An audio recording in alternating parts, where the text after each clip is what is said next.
Coming at you live from all over Ohio. A Cleveland Browns podcast full of laughs, rants, fun, and stats. A place where all Browns fans' voices are welcome and heard. A show that aims to inform and entertain you. With your hosts, Jacob, Nick, and Ed. Ladies and gentlemen, welcome to the Barking Browns Show. What is up, everybody? Welcome into episode 3 of my solo series as I look at every position on the roster and we go through just every player that we currently have, the outlook for each position group, position by position. This is episode 3. It is part 2 of the Edge Room as we finish up the Edge Room. Episode 1 was Myles Garrett, Jadeveon Clowney, Chase Winovich at the top of the room. And then episode 2 that dropped this weekend was the beginning of the tackle room, the offensive tackle room. So we looked at Jed Wills, Jack Conklin, and Chris Hubbard. You can check those out here on YouTube if you're watching on YouTube, or in the podcast version. Those episodes are in there as well, and we will continue to make our way through the month of July and that kind of thing on our way to the entirety of the roster. I will make my return to the main show if anybody's curious about that next week. I was just taking a couple of weeks off from the longer hour-long shows and just taking some recovery periods until we get to the meat of the season here in a couple of weeks as training camp opens. But I've enjoyed doing these short 15, 20-minute pods where we kind of go through some players and some thoughts on each individual player. So we can kind of talk a little bit about even the unknowns and the guys that are going to fight for roster spots. But before we jump right on into it, guys, remember we are brought to you by Network 216. If you want to watch the live shows when they are live, go to twitch.tv/network216. That is our Twitch channel where we go live. Our main show is live there Tuesdays at 8 normally, as well as the Yard Dogs are on there, the Faithful Dogs podcast. Our good friend and my coworker over at Dog Pound Daily, Eddie McDonald, will be bringing his podcast back soon. We've got lots of great things. We're going to do a live fantasy draft and league. Lots of awesome, really great content coming from you with the network over at Network 216. So I do hope you guys check that out as well and help support all of those awesome creators. If you subscribe to the channel over there, you get one free Twitch subscription each month with Amazon Prime. But if you would like to support the network and the creators that are working very hard to bring you great content, you can do that. You can also go to this show's Patreon, which is patreon.com/BarkingBrownShow. We have a exclusive group chat, some giveaways, as well as some videos that will be starting up again that are exclusively there. That is a $5 a month subscription. It helps us out, and we really, really appreciate that sort of stuff. But we gotta tell you real quick before we jump in here too about our great friends over at Built Bar. Guys, hands down, best protein bars on the market. It's like a Three Musketeers bar, only it's not bad for you. I just recently started trying the puffs. I have the coconut chocolate chunk. Coconut brownie chunk. It's got chunks of brownie and marshmallow in there and everything, and it's legit. It's a healthy protein bar. Tastes great. Curbs some of those sweet cravings that you have and whatnot, and it just helps you maintain your physique, right? Yeah. If you guys like, and they're not chalky, they're great protein bars. Seriously, I ramble on. I'm not very good at these, but go to built.com, BUILT.com, promo code barking for 10% off. All right, guys, let's launch right into it. We are going to start with the only guy of this list. I believe ultimately the Browns will keep 5, I think at least 5, if not 6 edge rushers. I think that the overall defensive line will be somewhere around 10 if I had to make my prediction right now, but I believe the edge room is much stronger than the defensive tackle room, because for one, even in the edge room, we have 3 pretty proven players. I mean, Myles and Clowney are definitely proven, and then I think Winovich, has enough experience and enough productivity in the NFL to say that he is proven, whereas at the defensive tackle room, I don't even know that they have one that you really definitively believe is a lock to make the roster. I'm not sure. So they only keep like 4 and then keep 6 DNs. They there's a couple DNs. We'll talk about one of them tonight that can kick in. Well, actually 2 of them that can kick in. There's, I believe, 4 that can play inside on NASCAR packages and those pass rushing sets that I think will be, will be why they lean towards more edge, because I think that the defensive tackle room is a little weak and they could use some extra oomph in the pass rush internally. And I think you'll see a lot of situations where it's actually 3 edge / D ends on the field and just 1 tackle in some of these pass rush situations. If you guys have been following me, the guy that I loved in this draft, and I was head over heels that he somehow made his way to Cleveland, was Alex Wright. I think Alex Wright is going to be a bona fide stud and star in the NFL. He is the only guy past the top 3 that we talked about on the previous episode that I definitively know is making this roster. Alex Wright's a 3rd-round pick. He has tremendous upside. He's already shown some really nice stuff. Now, granted, it's at UAB, so it needs to translate to a higher level of competition. That is going to be the biggest issue. That's why he falls to the 3rd round. But he has just these rare physical tools, the things that you just can't teach. And I'm going to bring them up real quick.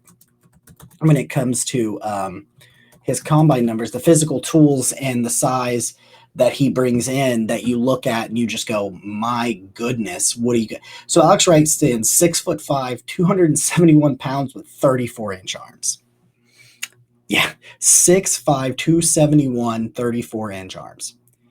There's just rare physical tools. And when you see a guy that's still growing in the position, still growing into his body. I mean, they talked about him being around like 210, 215 when he got to college, and he's adding 50, 60 pounds. And it's not 50, 60 pounds of eating donuts, I'll tell you that much. I cannot say enough good things about Alex Wright. I tweeted right before the draft that I just couldn't stop dreaming about Alex Wright opposite of Myles Garrett for the next decade, half decade, whatever.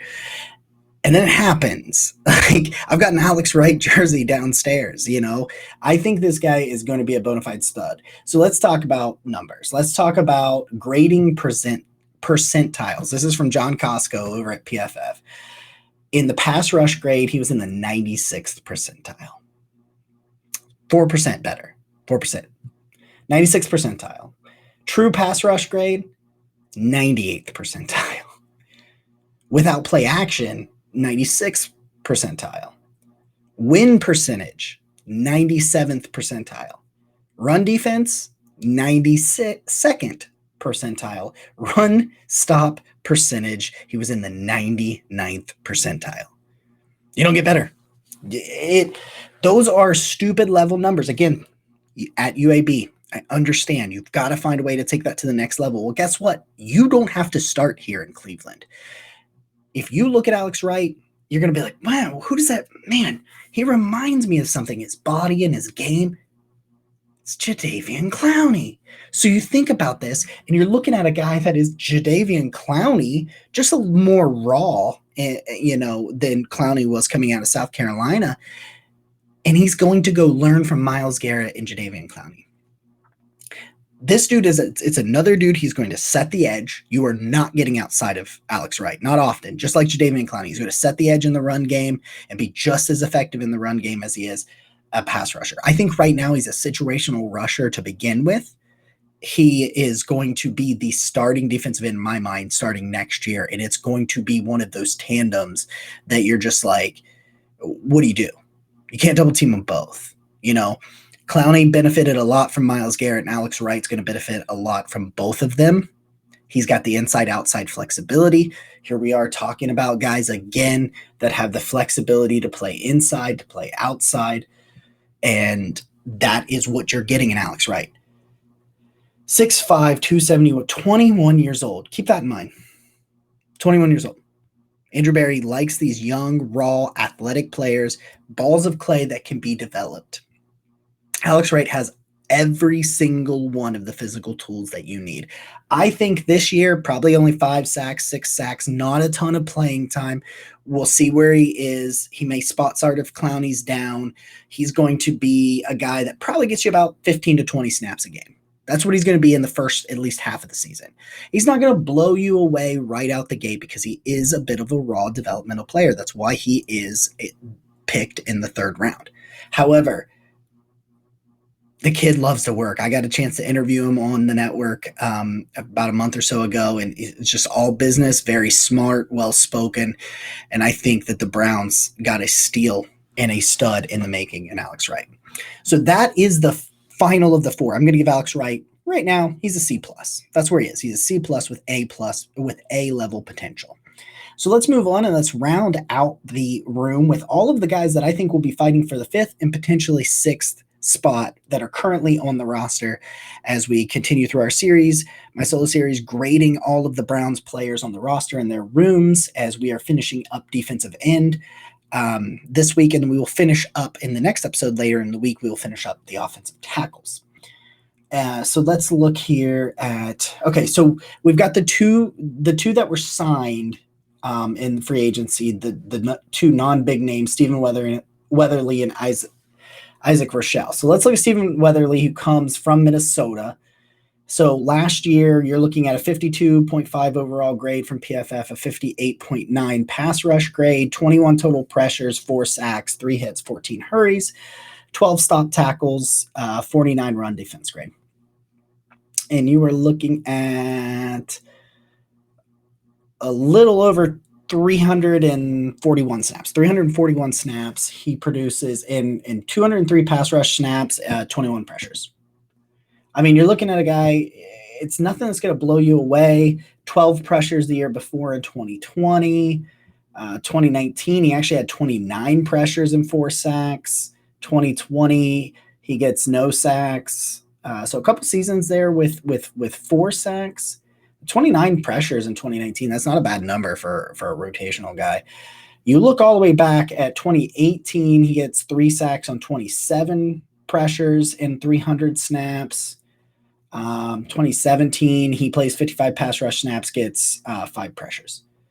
And I think that is, no, he played in 2016, in which he took 1 snap as well. So he was in the 26th draft. So not a lot from Stephen Weatherly. You're looking at a guy that plays a couple hundred snaps, gets you about 20 pressures or so. I would say that if there's an injury, he's a former 7th round pick, you could see or Stephen Weatherly sneak on to the, I always get him and Isaac Rochell mixed up when I'm trying to do the end of the roster guys. But Stephen Weatherly, I think he's going to compete.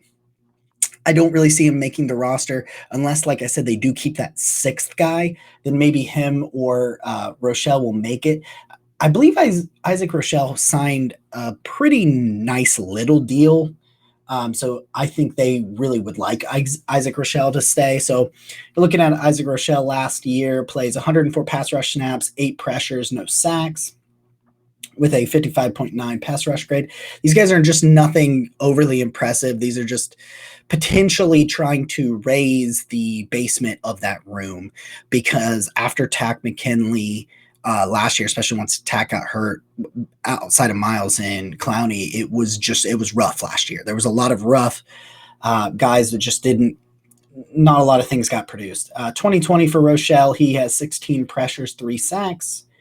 Let's see, 2019, 9 pressures and 1 sack and 178 snaps, never grading above like 55. 2018, he gets 26 pressures and 6 sacks and 372 snaps. That's pretty good. I mean, if you can replicate that, but that was 4 years ago, so I don't know. And then his rookie year, he only plays 35 pass rushing snaps. He gets 3 pressures and a sack. So these are just veteran guys in Rochell and Weatherly. I mean, you're probably looking at one of those two at minimum making your practice squad because they both have played enough snaps, produced enough here and there. There's nothing there. I mean, we're looking at it past Alex Wright, past the 4th, and we're trying to see if we can bring up 5 or 6 of these. And it's just, I'm not sure that there's anything there outside of the other 2 that we're going to talk about as we wrap up this pod here in a second. Rochell and Weatherly, they're going to battle. If the Browns keep 6, one of those guys is probably there. I think if they keep 6, because we're going to talk about 7th round pick Isaiah Thomas here in just a second.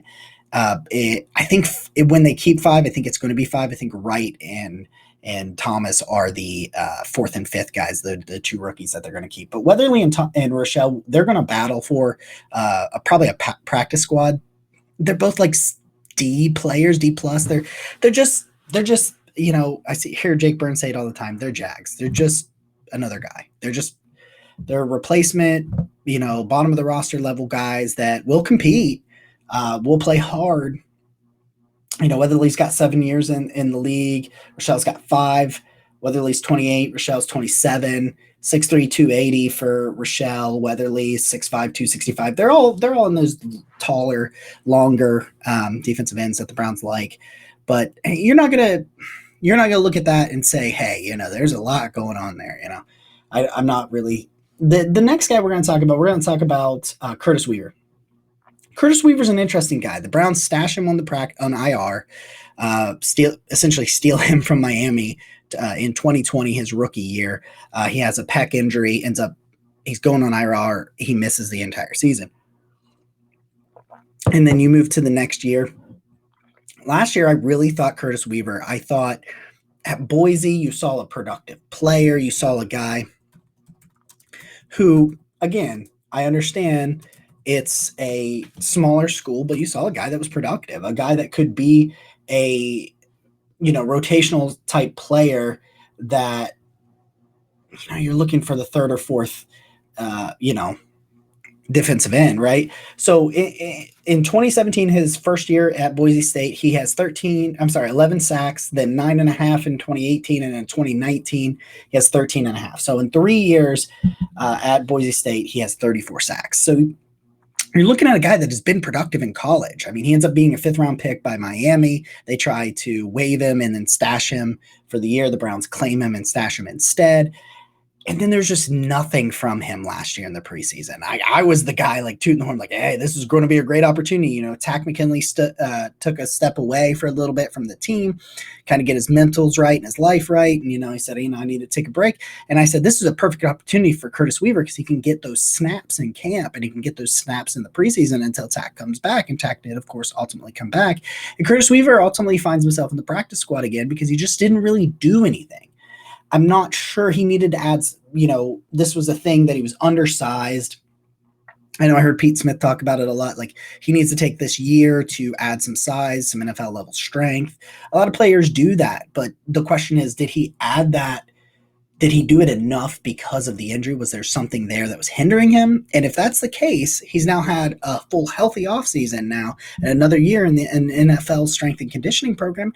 And that really helps players. So maybe Curtis Weaver, he's if I had to pick a dark horse to try to make this roster of these guys that we're talking about after Alex Wright, the Rochells and the Weatherly and Curtis Weaver. And then, of course, we've got Isaiah Thomas, who I think ultimately ends up in Cleveland rather on the practice squad or not. I think they really like him. I mean, they used a draft pick on him this year. And Andrew Berry hasn't cut a draft pick yet. It's going to happen this year, I think. I think it's going to happen. But Curtis Weaver, he's a dark horse, man. I mean, 34 sacks. I know it's in the Mountain West. I know he's, plays at Boise State, but 34 sacks. And let me look at the games, 28, 40 games. So 40 games, 34 sacks. I mean, I can live with 34 sacks in 40 games, A very productive player. So he's got some moves. If he can add the size and strength and maintain some explosion off the side, I think Curtis Weaver can make a dark horse run at trying to make this roster. Again, these are D+, C- players, just kind of guys that are going to fight for the battle. Past the first 4, you're not really expecting much, but there's some guys. I mean, Weaver, he's got some stuff there that you like. I mean, you went and you got him and you stashed him for a year for a reason. Can he realize whatever it is? And the last guy in the room is Isaiah Thomas, the 7th-round pick out of Oklahoma, 6'5", 266, 23 years old, a little bit older. It's still this big, long guy. I see a lot of effort from Isaiah Thomas. There's not a lot of he's not a superior athlete necessarily. He's kind of an average athlete when by NFL standards, not by normal human standards. He's still a freak, normal human standards wise. I couldn't touch him, so to speak. But I see a lot of Tack McKinley, but there's an inside outside flexibility with him, just like with Alex Wright and Myles Garrett and Jadeveon Clowney, and because of the weak defensive tackle room, I think that really plays to Isaiah Thomas in his ability to potentially make this roster, because you're looking at guys that potentially you're going to have to supplement the defensive tackle room with these defensive ends and edge rushers. And can these guys play against guards? And, at 266, borderline 270 with like he is, and Miles is that size, and Alex Wright is that size, they can get inside and play with those tackles and play over top of play inside with the guards or over top of the tackles. And I think Isaiah Thomas, he is what he is. Like, he's probably at his ceiling already, but his floor, it's probably pretty good. I think he's a C- player. I think this room overall is an A. You got Myles Garrett and Jadeveon Clowney, and then anything behind that, I'm going to give you an A, man. I think Myles Garrett is going to push really hard for Defensive Player of the Year, and I hope that he can finally put a full 17 games together and accomplish it. I think it would just be really awesome to see that. But I think Isaiah Thomas ultimately will make the roster. I think he becomes defensive end 5 behind. I believe your roster is going to be Myles Garrett, Jadeveon Clowney, Chase Winovich, Alex Wright, and Isaiah Thomas. And then Curtis Weaver probably hangs around on the practice squad. Maybe I would say Rochell is probably the other one that would make it. I think Isaac Rochell, just kind of based on the money they gave him, it seems that they like him. He actually may be defensive end 5, and then Isaiah Thomas is on the practice squad. Well, I try to kind of bring him up to speed and that sort of thing. So, guys, that is my overview of everybody in the edge room and defensive end room. I hope you guys really enjoyed this. I've been really enjoying making these videos, and I look forward to talking to you guys again in a few days when we wrap up the offensive tackle talk. Offensive tackle might take 2 more episodes because there's quite a bit of them, but we'll try to get to them as many as we can. Hey guys, if you want to hit me up on Twitter, it's at Rochism13, or if you want to email the show, thebarkandbrownshow@gmail.com, with any comments or anything you would like to see in future episodes. I will be back to the main show next week. I will see you guys in a few days with my wrap up of the tackles. As always, guys, go Browns.